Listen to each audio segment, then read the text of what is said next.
Hey there, Rick Sage, recording at the Rimrock Studios in Bishop, California. Welcome to Season 2 of the Outdoor Biz Podcast, where I speak with retailers, brand managers, athletes, executives, and others in the outdoor biz and share their stories, tips, advice, productivity tricks, and ideas you can use to take your career or business to the next level. Today's podcast is brought to you by WordPress. I've used WordPress to build a number of websites, including Stillwater's Consulting and the Outdoor Biz Podcast. There are a number of themes and plugins available both free and for purchase, enabling you to easily create the custom look and feel you want. If you're starting an online business, publishing a blog, and looking to take your online presence to the next level, visit theoutdoorbizpodcast.com/WordPress and get going today. With simple installation tools and thousands of themes to choose from, you'll be up and running in no time. Go to theoutdoorbizpodcast.com/WordPress and get your site launched today. All right, great conversation today with Nate Simmons from Backbone Media on the show. Nate and I talk about where his outdoor passion comes from, Backbone Media, and how we have an opportunity to unite all outdoor recreation enthusiasts towards better public land stewardship and recreation experiences for all. Enjoy. Nate, welcome to the show. Thanks, Rick. I appreciate it. Yeah, Glad good to be here. Good to chat with you. Finally catching up. How's it going? Yeah, it's going well. It's Yeah. going well. It's been, I think, where did we first connect? Eagle Creek? I think 17 years ago or something. A long time It's been a ago. while. That's right. Yeah. Eagle Creek. And then I think, you may have also done some stuff with us at Dana Design. I can't remember. I don't think so. I think it was, I think it was back primarily Eagle Creek. Okay. Yeah. That was a long time ago.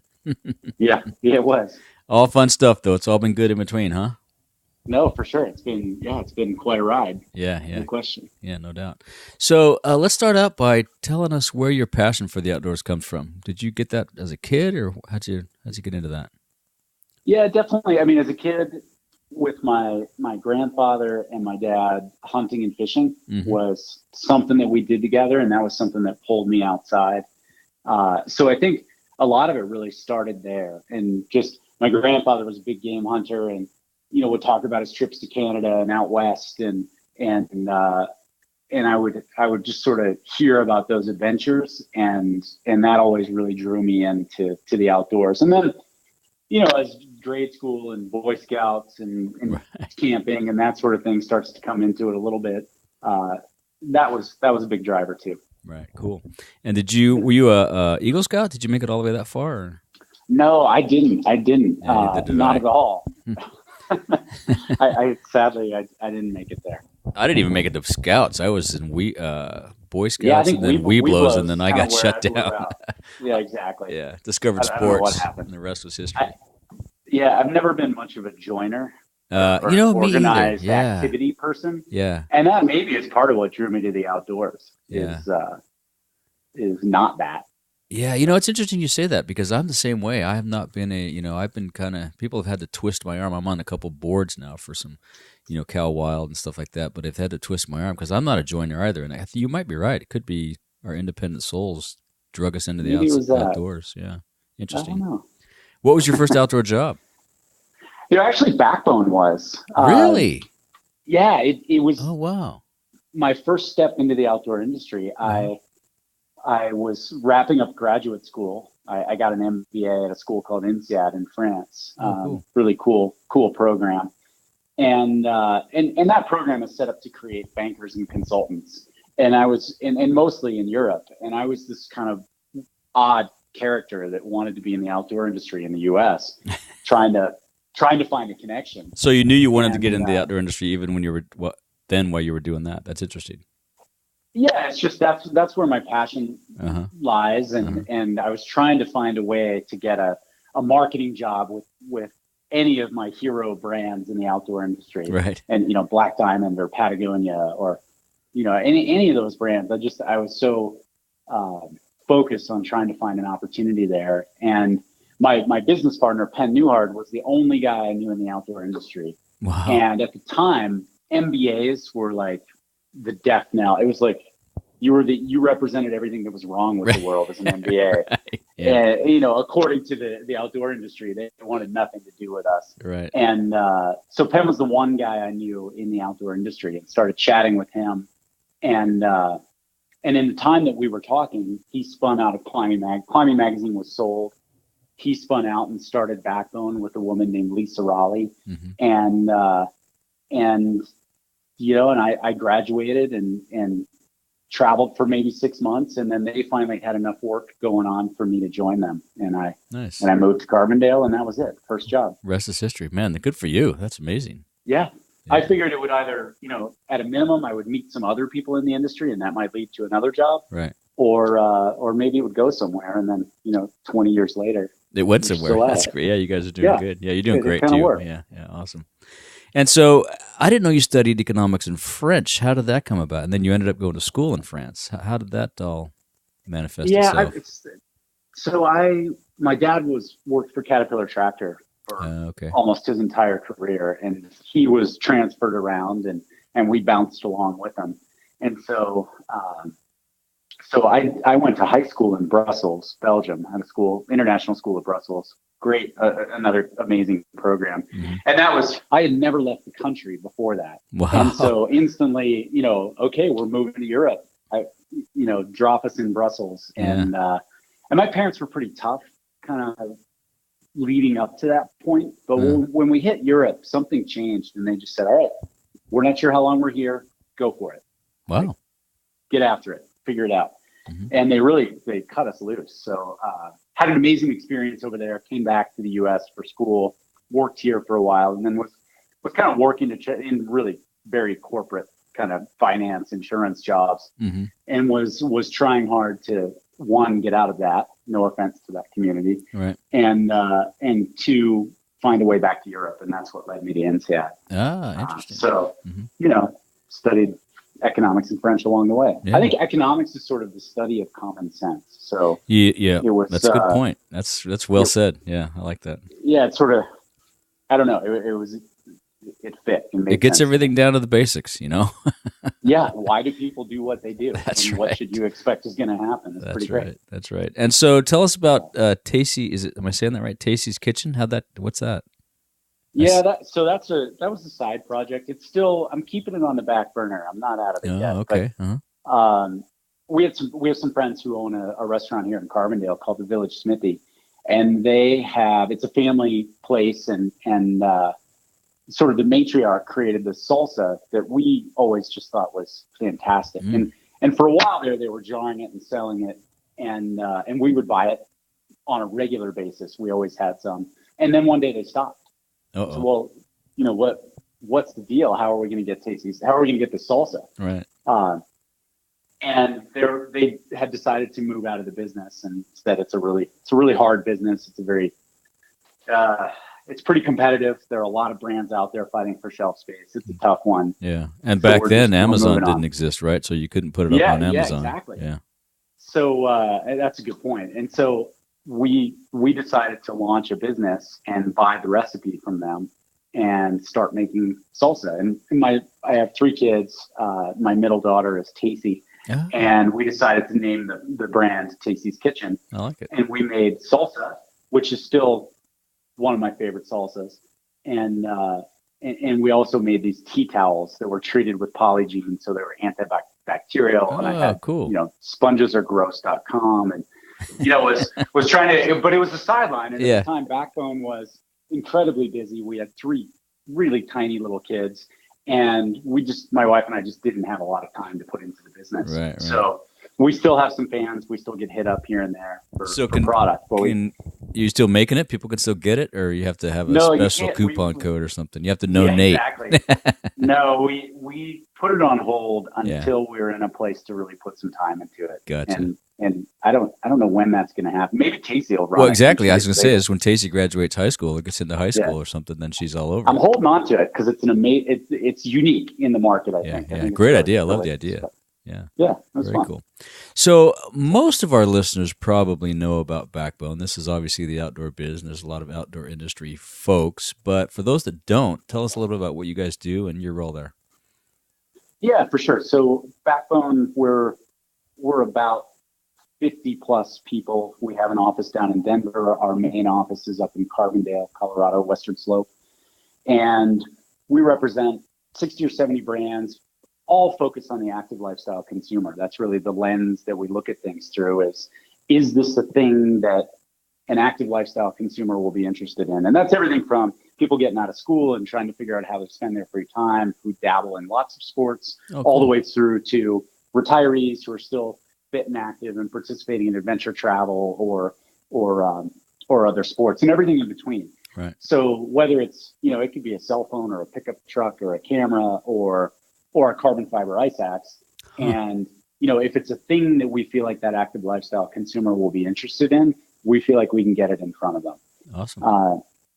Yeah. So, and the two tools that we really use, the levers that we pull from a marketing standpoint, we're generally part of a marketing team. Mm-hmm. Although for some organizations, we can be the entire marketing department. Mm-hmm. But, in most cases, we pull two levers. We're either public relations, so working on earned media placements for brands, and then media planning and buying. So helping brands figure out how much they need to spend, when to spend it, and what the best way to spend it is to reach their target audience in an effective way. Gotcha. And is it a new product, and do you require frequency, or is it a deeper story where we have to craft or architect sort of a consumer journey to the purchase point or to the dealer?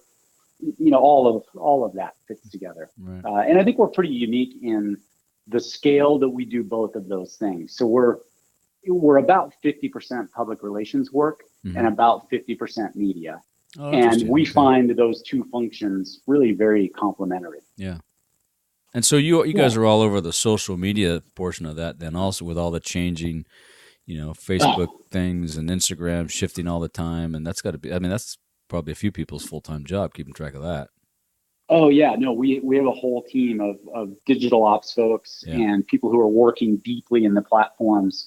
We have great relationships with real live humans on the other end who work for those platforms. Oh, gotcha. That's important. Who can help us. Yeah, it's helpful. But no, it's sort of democratizing in terms of agencies and scale and what you can do, because we're a mid-sized agency, but still pretty nimble. And I think it's been an evener for agencies our size versus some of the big guys is that, we can be innovative and quick and as connected to the technology as many of those. Yeah. And you can get a broad reach quickly too. Yeah. Yeah. Infinitely scalable, really incredibly powerful in terms of driving sales. And so that's been cool for us to be able to partner that, even, get an earned media placement, repackage it as an ad, kind of run it to a whole new audience with that credibility of the third-party endorsement, and make that part of the consumer journey. Right, has been really interesting. That's cool. And so, what are a couple of the accomplishments you're most proud of? You guys have been doing this for a long time. You've done a lot of great things too. I love some of the posts you guys do, and it's very insightful, I think. Yeah, you sort of, look at it as the whole of, okay, we're 20 years into this. I think, as we're hiring, we do sort of the road trip test of, can I spend 5 hours in the car with this person? Right. And would I be stoked to jump in that car? And so one of the things I'm most proud of is sort of the culture and the team that we've built here. I think we have an amazing collection of individuals who are really good at what they do, really passionate about the activities that we're connected to. And, they spend time together outside of work. They spend time with our clients outside of work. We've managed to build a really amazing team. Yeah, you guys get to have a lot of fun. I've seen some of the photos that you guys post on Instagram and Facebook. It's a blast. Yeah, no, that's a part. If you're thinking about applying, there's also real work, and it's a desk job. Gotcha. But it's not all fun and games. No, it's not all fun and games. And those media trips look really sexy, but man, a lot of time and effort goes into. Oh yeah, I've done photo shoots. Behind the scenes stuff. It's like what you wouldn't believe. No, photo shoots are rough, man. Yeah, you're up at 4 a.m. You're standing in the cold. But no, we get to do a lot of fun stuff along the way too. Yeah, very cool. And who are some of the mentors that have helped you along the way? It's interesting. I mentioned that Penn, one of my partners, Penn Newhart, he was kind of the only guy I knew in the outdoor industry. And the way I knew him is he's the cousin of my college roommate. So that's a little convoluted. But I was very close with my college roommate's family. And they really took me under their wing in a lot of ways, kind of my second family in a lot of ways. But they took me to Montana. So a kid who had probably never been west of the Mississippi before, really maybe even college. Wow. Took me to Montana, which was kind of eye-opening. 10 days out there living in the mountains south of Bozeman. Oh man. And actually my college roommate had to bail at the last minute. He was pulled into a sailing race or something. And I went out there with his grandmother, his mom, and his 3 sisters. Wow. And spent 10 days. And that was pivotal. That was great. It was an amazing trip. I'll bet. And then they also took me to Nepal. Wow. So the guy you asked about, the mentor, is sort of the patriarch of that family, is a guy named Sandy Martin. And okay. he was, he and his wife, Nancy, were they definitely broadened my view of the outdoors, of the mountains. They played a big role in that. I know they also played that role in Penn's life of, Penn graduates from Brown. He's bond trader in New York but wants to drop out and be a ski bum and go climb mountains. And I think Sandy and Nancy always encouraged that or fostered that. And they definitely played that role for me. That's great. Yeah, that's great. And they taught you all your outdoor skill experiences early on, right? I mean, that was the base. Yeah. For the rest of it. Well, how to live outdoors, cook outdoors, all those kinds of things. I would say pretty limited outdoor skills coming to Backbone. You drop into Carbondale and you're passionate about it, and you drop into this little mountain town, and every season there's another, whatever, $1,000 to drop on a new set of gear for that season, and you got to figure it out. I had been climbing before, and had spent a fair chunk of time in the mountains, I guess, but I had a lot to learn moving to a mountain town. Gotcha. Sure. Yeah. And Penn's a great guy too. I have to get him on the show sometime. Yeah, definitely. Yeah, he's awesome. Definitely. So, do you guys work with any nonprofit groups? I'm sure you must. Tell us about some of the nonprofit work you guys are involved in. Yeah, we work with quite a few. I was on the board of Big City Mountaineers for a while, and we continue to support that organization. And I think that's, any organization that's that's driving youth participation and that's driving diversity in the outdoors is something that the outdoor industry should be paying attention to. And I think there's a huge opportunity for them, even in the non-endemics, the video game companies and Coca-Cola and insurance companies. And they just seem like such a great partner for so many organizations that could and should be encouraging youth participation in the outdoors. Exactly. Right. So Big City Mountaineers is a big one. We also take a lot of conservation and sort of environment angles. And so Penn is on the board to Protect Our Winters. He's been very involved there, and Backbone supports that. Conservation Alliance, of course, the Nature Conservancy is a huge, incredibly successful organization in that space. And what's interesting about them is I always sort of thought they leaned kind of way more tree hugger, but they also do a ton of work on the hunting side of the world. And I like that juxtaposition. I like both. And so the Nature Conservancy, and then also the Wilderness Society. So we work with a number of organizations in that space, either through pro bono work or as board members, or even in paid engagements to help them sort of broaden the message or move the needle forward. Right. And my next question is always, what outdoor activities do you participate in? But it might be better to talk about which ones you don't participate in, because you do almost everything, right? You hunt, you fish, you ski. All of the above. Yes. Master of none. None of us are. Sort of. Well, I should say few of us are. There are some guys that are amazing. Yeah. There are some. But no, September is a really special time of year here. I live in Western Colorado. I grew up hunting, but mostly upland game. And I kind of navigated over time my way to elk hunting with a rifle. And then that's evolved into elk hunting with a bow. Oh, great. And it's one of the most visceral, kind of interactive, physically challenging things I do in a year. And it's amazing. Yeah. Whether or not you're shooting elk, it's an amazing experience. Yeah. I've seen some of those videos. It looks unbelievable. Yeah. Yeah. I cover a lot of ground sometimes, often without shooting an elk, but it's still, I absolutely love. And part of it is you're off trail. Yeah. You're not, you spend a lot of time fully bushwhacking and trying to figure it out. Right. Navigating. And, Yeah. And so when I'm at outdoor retailer shopping for ultralight gear, it's mostly around what I'm going to be carrying in the month of September elk hunting. Gotcha. But also, fly fishing. Yeah, you guys have some climbing. amazing fly fishing. I did a fair amount of fly fishing Yeah. out there when I was with Umpqua. Yeah, you guys are at the prime spot, man. No, we're on some phenomenal water, and we work with some great brands in that space, and really enjoy that. That's sort of, I would call that my meditation. If you're just, I grew up fly fishing, and then I took a long break, and I came back to it. And at the time, I was building a house, building an office building, and getting married. And I found myself standing in the river, just really enjoying standing in the cold water and watching the fly. And that's all you think about. Exactly. So, It's very peaceful.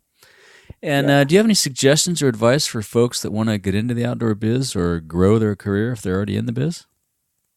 Yeah, I mean, first and foremost, I would say start anywhere you can, and start where your passion lies. And so if it's a job at retail, or if it's a job guiding, or if it's any way that you can possibly break into that activity or the niche that you're most passionate about, that forms the base, I think, for the rest of your career. And of course, I definitely started at the ground up at Backbone, but I think any way in is a legitimate way in, and those experiences will pay benefits later as you move up through the organizations or through the industry. I mean, being able to look back at your experience as a guide or as a retail person or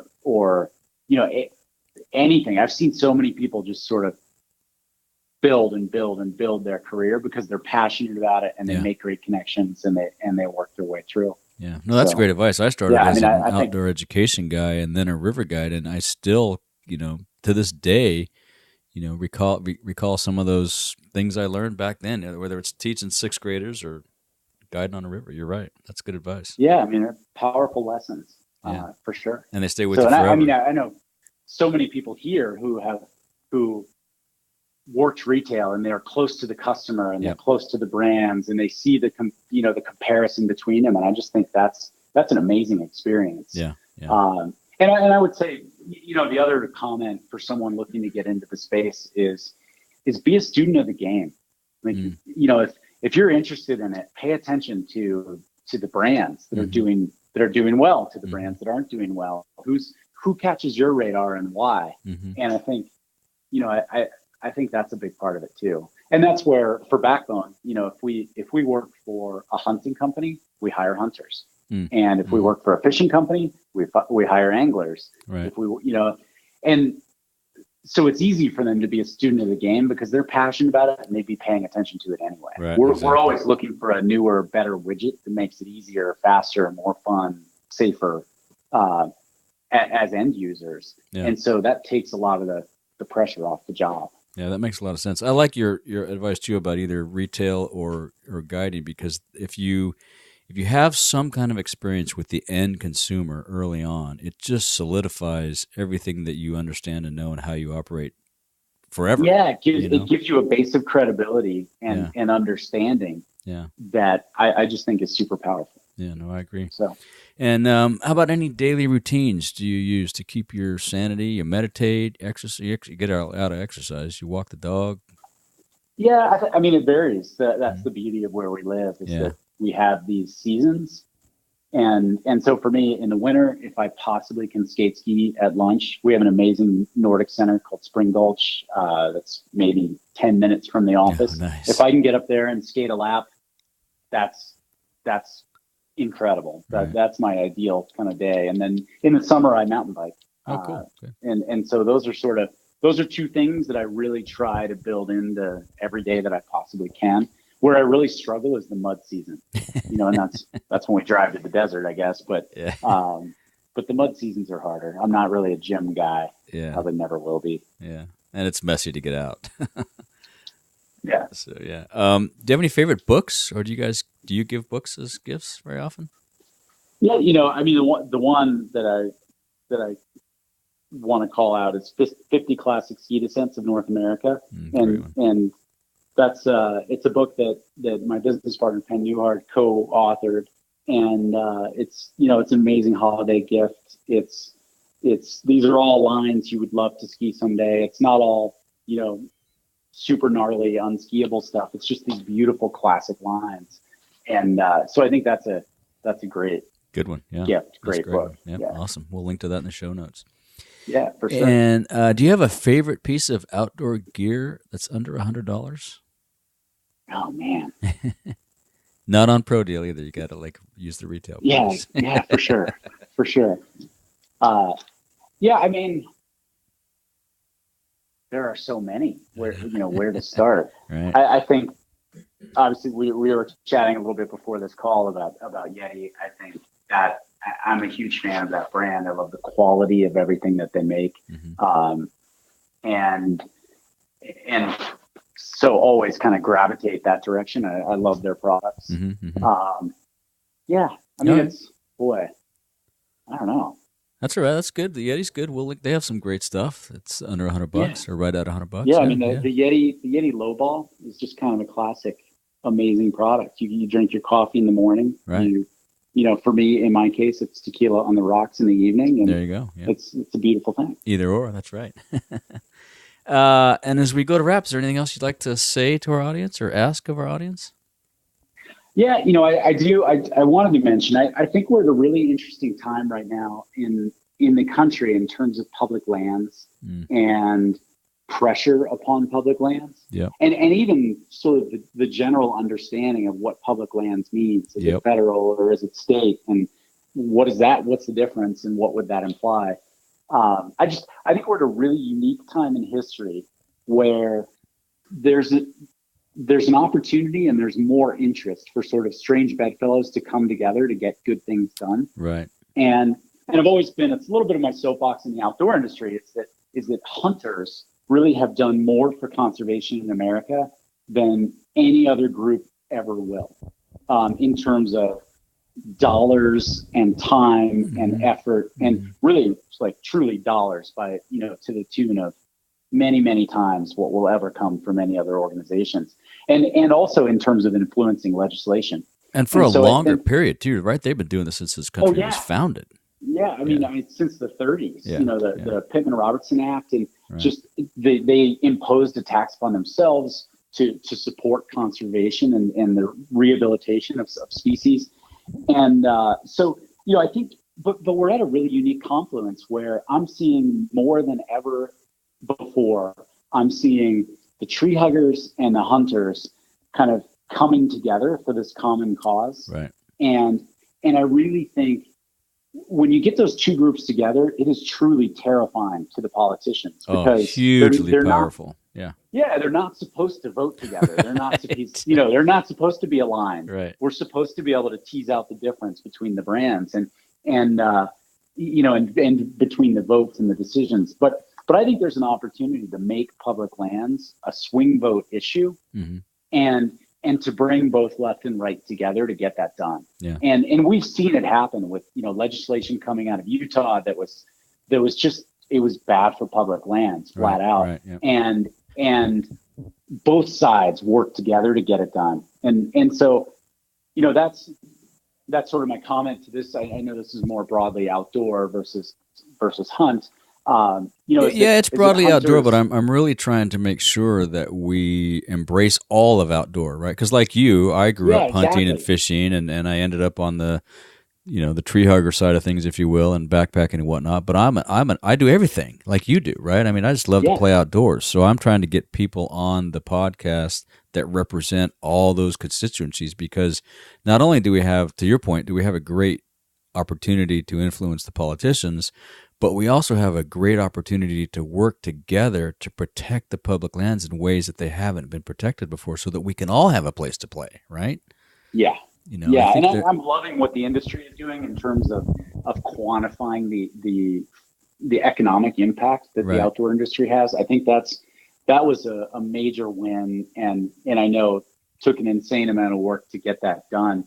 But I think, that side, I think we're starting to get it together in terms of really, really having an impact and making it a swing vote. Yeah, so I guess my comment is, you sometimes you're walking out of the trailhead in camo, maybe carrying an elk, maybe not. or part of an elk, I should say. Right. But you'll run into hikers and other recreationists, and it's not always all that well received. Yeah, right. And I would love to see folks kind of bridge that gap and come together for public lands, because I think we have a huge opportunity right now and a huge crisis. Whether it's both, just public lands, it's clean air, it's clean water, it's a lot of those things that are being sort of subtly, quietly, or aggressively dismantled. Are things that we all need to be dealing with for the long term. Yeah, no, huge educational and informational opportunity to get everybody to know what's going on. Yeah, that's great. For sure. Awesome. So, and how can people find you? Where can they reach out if they want to follow up and ask you questions? Or probably the best place to follow up is probably through backbonemedia.net, through our website. You can link to me there, or nate.simmons@backbonemedia.net. Cool. Is the best way. Great. I'm also, I'm on Facebook, I'm on Twitter. Yeah, well, we'll put links to all that stuff. Instagram. Yeah, awesome. Cool. Well, thanks, Nate. It's been great catching up. Yeah, likewise, Rick. I really appreciate it. Yeah, I look forward to seeing you at OR, if not before. For sure. I'll be there. All right. Well, have a good afternoon. You too. All right, thanks. Bye. Yeah. All right, I hope you enjoyed that conversation with Nate Simmons. You can catch up with Nate at backbonemedia.net and by email at nate.simmons@backbonemedia.net. You'll find links to everything we discussed in the show notes at theoutdoorbizpodcast.com/episode 96. Be sure to hit your favorite podcast app and subscribe today. Thanks for listening. Today's podcast is brought to you by Audible. I've used Audible for many years now. I'm on the road a lot, and Audible allows me to enjoy the great books I discover or are recommended by friends. Get a free audiobook download and 30-day free trial at www.audibletrial.com/theoutdoorbizpodcast. There are over 180,000 titles to choose from for your iPhone, Android, Kindle, or MP3 player. Start your 30-day free trial with Audible today. If you want more of the Outdoor Biz Podcast, you can subscribe on iTunes, Stitcher, or wherever you get your podcast. Be sure and go to theoutdoorbizpodcast.com where you'll find all the episodes, show notes, and much, much more. Thanks for listening, and until next time, be sure to make time to get outside.